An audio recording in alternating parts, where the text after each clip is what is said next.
Kozhikode Chekyad പാറക്കടവിൽ ആംബുലൻസിന്റെ radiator അജ്ഞാതർ കുത്തിപ്പൊട്ടിച്ചു.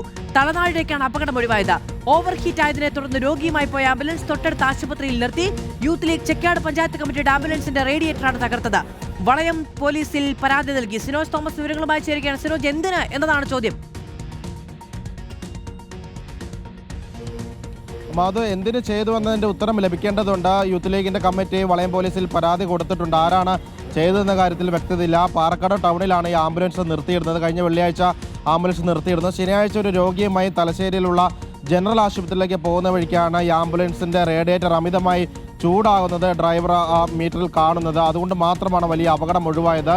ഈ ഡ്രൈവറുടെ സമയോചിതമായ ഇടപെടലാണ് അപകടം ഒഴിവാക്കിയത്. ഉടൻ തന്നെ തൊട്ടടുത്തുള്ള ഇന്ദിരാഗാന്ധി സഹകരണ ആശുപത്രിയിൽ രോഗിയെ പ്രവേശിപ്പിച്ച ഒരു മെക്കാനിക്കിനെ വിളിച്ചു വരുത്തി നോക്കിയ സമയത്ത് റേഡിയേറ്ററിൽ കൂളൻ്റ് ഇല്ല. വെള്ളം ഒഴിച്ച് നോക്കിയപ്പോൾ വെള്ളവും നിൽക്കുന്നില്ല. അങ്ങനെയാണ് മനസ്സിലാക്കിയത് റേഡിയേറ്ററിൽ ആരോ അത് കുത്തി പൊട്ടിച്ചിരിക്കുന്നു. വെള്ളം പോലും നിൽക്കാത്ത രീതിയിൽ റേഡിയേറ്റർ തകർന്നു പോവുകയാണ് ചെയ്തത്. ഏതായാലും ഡ്രൈവർ സംയോജിതമായ ആ മീറ്റർ നോക്കിയതുകൊണ്ടും വണ്ടി ഓവർ ഹീറ്റ് ആകുന്നത് കണ്ടതുകൊണ്ട് മാത്രമാണ് വണ്ടി അവിടെ നിർത്താൻ സാധിച്ചത്. അല്ലെങ്കിൽ വണ്ടിക്ക് തീ പിടിക്കുന്ന സാഹചര്യം ഉണ്ടായേനെ. എന്താണ് സംഭവിച്ചതെന്ന കാര്യത്തിൽ വ്യക്തതയില്ല. ആരോ ഒരാൾ കുത്തിപ്പൊട്ടിച്ചെന്ന് മാത്രം അറിയാം. ആരാണ് അതിന് പിന്നിൽ, എന്തിനാണ് അങ്ങനെ ചെയ്തത് തുടങ്ങിയ കാര്യങ്ങൾക്കൊക്കെ തന്നെ ഉത്തരം ലഭിക്കേണ്ടതുണ്ട്. ഏതായാലും യൂത്ത് ലീഗ് പോലീസിൽ പരാതി നൽകിയിട്ടുണ്ട്. മാധു, ശരി. സിനോജ് തോമസ് ആണ് വിവരങ്ങൾ നൽകിയത്. ഒരു ജീവൻ രക്ഷാ വാഹനമാണ്. അതിൽ ഇങ്ങനെ ഒരു കൃത്യം നിർവഹിക്കാൻ ആളുകളെ പ്രേരിപ്പിക്കുന്ന ഘടകം എന്താണ് എന്നതാണ് അത്ഭുതകരം.